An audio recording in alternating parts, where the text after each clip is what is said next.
प्यारे बच्चों, कल हिंदी इलेक्टिव का एग्ज़ाम होने वाला है और उसके लिए कुछ महत्वपूर्ण ऑब्जेक्टिव क्वेश्चन आप लोगों को इस वीडियो के माध्यम से बता रहा हूं। चैनल पर पहली बार है तो ज़रूर सब्सक्राइब कर ले और हिंदी इलेक्टिव के बच्चों तक यह वीडियो ज़रूर शेयर करें। टाइपिंग नहीं कर पाए हैं, समय बहुत कम है, इसलिए टाइपिंग में समय बर्बाद नहीं किए, डायरेक्ट हम ये आपका फ़ोटो खींच लिए हैं और उसी से आप लोग को बता रहे हैं। तो यहाँ है, निम्नलिखित गद्यांश को ध्यानपूर्वक पढ़कर प्रश्न संख्या 1 से 5 के लिए सही विकल्प का चयन कीजिए। तो जल और मानव जीवन का संबंध अत्यंत घनिष्ठ है, इसको देख लीजिए। हम थोड़ा सा धीरे धीरे बढ़ा दे रहे हैं, सीधे हम लोग क्वेश्चन पे आएंगे।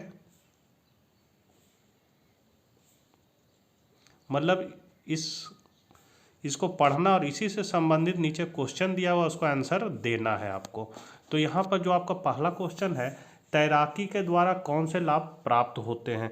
तो तैराकी के द्वारा क्या होता है, तो मनोविवाद होता है और शारीरिक स्फूर्ति आती है और मानसिक शांति भी मिलता है। तो यहाँ पहला का पहला हो जाएगा।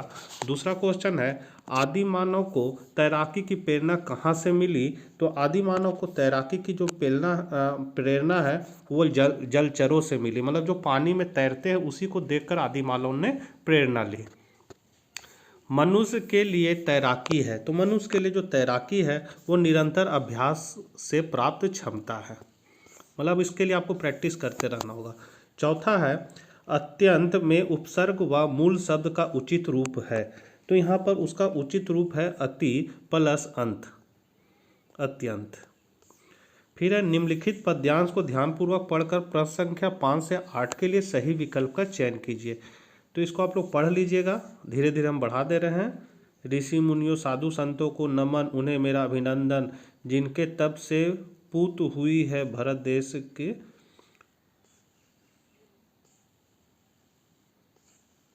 अब इसी से संबंधित क्वेश्चन है 5वां नंबर, ऋषि मुनि व साधु संत नमन करने योग हैं क्योंकि। तो यहाँ पर क्योंकि, यहाँ पहला ऑप्शन हो जाएगा, तप श्रम एवं संयम का आदर्श प्रस्तुत किया है। अगला क्वेश्चन है, असी धारा पर चलते हैं से क्या तात्पर्य है। तो यहाँ असी धारा से तात्पर्य आपका है लोकहित में कष्ट झेलते हैं। तो यहाँ छठा का हो जाएगा दूसरा। 7वां है, दीपक के समान जलकर व। तो दीपक के समान जलकर व जनजीवन को संवारते हैं। तो 7वां का हो जाएगा आपका पहला। 8वां है, निरंतर शब्द का समानार्थक पद्यांश से चुनिए। तो यहाँ जो हो जाएगा 8वां का हो जाएगा अविरल, निरंतर का हो जाएगा अविरल।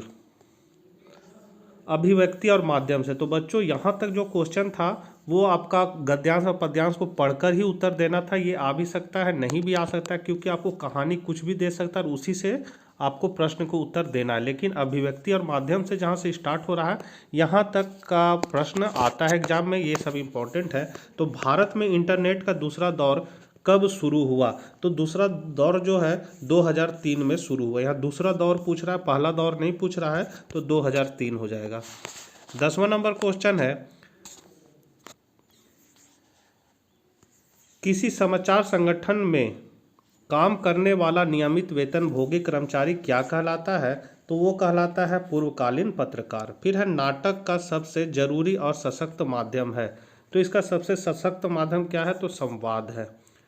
अगला क्वेश्चन है, भारत का पहला छापा खाना कहाँ स्थापित हुआ। तो भारत का जो पहला छापा खाना है वो आपका गोवा में स्थापित हुआ था। छापे खाने का आविष्कार किसने किया था। तो छापे खाने का आविष्कार जो है आपका जॉन गुटनबर्ग ने किया था। ये बहुत इंपॉर्टेंट क्वेश्चन है, ये अधिकतर पूछता है एग्जाम में। भारत में इंटरनेट पत्रकारिता का प्रारंभ कब हुआ। तो इसका प्रारंभ जो है आपका 1993 में हुआ। इंटरव्यू के लिए हिंदी शब्द क्या है। तो इंटरव्यू का हिंदी शब्द का अर्थ होता है साक्षात्कार। ऑल इंडिया रेडियो की स्थापना कब हुई। तो ऑल इंडिया रेडियो की स्थापना जो है 1936 में हुई। समाचार लेखन में किस शैली का प्रयोग होता है। तो समाचार लेखन में आपका उल्टा पिरामिड शैली का प्रयोग होता है। अब है पाठ्य पुस्तक से संबंधित क्वेश्चन, देवसेना के जीवन रूपी यात्रा के अंतिम समय में उसके साथ कौन था। तो उसके साथ कौन था, तो उसके साथ स्कंदगुप्त था।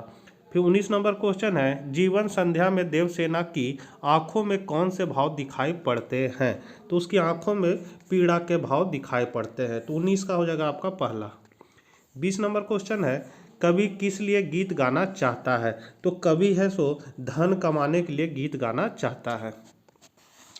होश छूटने से क्या अभिप्राय है? तो यहाँ होश छूटने से अभिप्राय आपका हार जाना है। फिर है, दीप किससे युक्त है? तो जो आपका दीप है वो आपका स्नेह से युक्त है। तो 22 का हो जाएगा पहला स्नेह। 23 है, सामान में व्यक्ति का अकेला होना कैसा है? तो यहाँ जो सामान में व्यक्ति का अकेला होना कैसा है, तो यहाँ हो जाएगा आपका वह अपनी शक्ति का समुचित उपयोग नहीं कर पाता, वह समाज के लिए अनुपयोगी है। तो यहाँ तीसरा ऑप्शन हो जाएगा, पहला और दूसरा दोनों। 24 है, बनारस शब्द में बसंत किस तरह आता है? तो बनारस जो में है वो क्या होता है, बसंत अचानक आता है। 25 नंबर क्वेश्चन है, कवि ने भीख मांगने वाले व्यक्ति को क्या माना है? तो कवि ने भीख मांगने वाले व्यक्ति को कमज़ोर माना है, और सॉरी कमज़ोर नहीं हो जाएगा, ईमानदार माना है। ये इसका करेक्ट आंसर है। कवि ने भीख मांगने वाले व्यक्ति को क्या माना है? तो ईमानदार माना है। प्रातःकाल 6 बजे कौन गर्म पानी से नहाया हुआ प्रतीत हो रहा था? तो नहाया हुआ प्रतीत आपका हो रहा था हवा।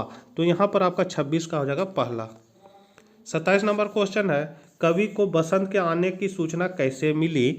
तो यहाँ पर है, कवि को बसंत के आने की सूचना चिड़ियों के कूकने से, गुनगुनी हवा से और पेड़ों से गिरे पीले पत्तों की आवाज़ से मिली। तो यहाँ पर हो जाएगा उपरोक्त सभी, चौथा ऑप्शन। 28 नंबर क्वेश्चन है, भरत के अनुसार राम की कृपा और स्नेह विशेष किस पर रहा? तो यहाँ पर जो इसका सही आंसर हो जाएगा वह हो जाएगा स्वयं भरत पर। नागमती के शरीर को हिंसक दृष्टि से कौन देख रहा है? तो उसका हिंसक दृष्टि से आपको देख रहा है वीरा रूपी बाज। फिर है, पूस मास में नायिका को अपना बिस्तर कैसा प्रतीत हो रहा है? तो वो पूस मास में नायिका को अपने बिस्तर कैसा प्रतीत हो रहा है? तो वो हो रहा है हिम से ढका हुआ। 31 नंबर क्वेश्चन है, अपने किस कृत्य को राधा अपस्यक का भागी बनना मानती है? तो यहाँ हो जाएगा आपका 31 का तीसरा, किसी से वार्तालाप ना करना। फिर है, राधा का मन अपने साथ कौन ले गया? तो राधा का मन अपने साथ है सो कृष्ण ले गया। 33 है, देवी सरस्वती की उदारता का गुणगान क्यों नहीं किया जा सकता? तो यहाँ पर हो जाएगा इसका पहला, नवीनता के संचार के कारण। फिर है, शुक्ल जी के पिताजी का स्थानांतरण कहाँ हो गया था? तो शुक्ल जी के पिताजी का स्थानांतरण मिर्जापुर हो गया था। 35 नंबर क्वेश्चन है, लेखक ने बालक के लड्डू की मांग को किसकी उपमा दी?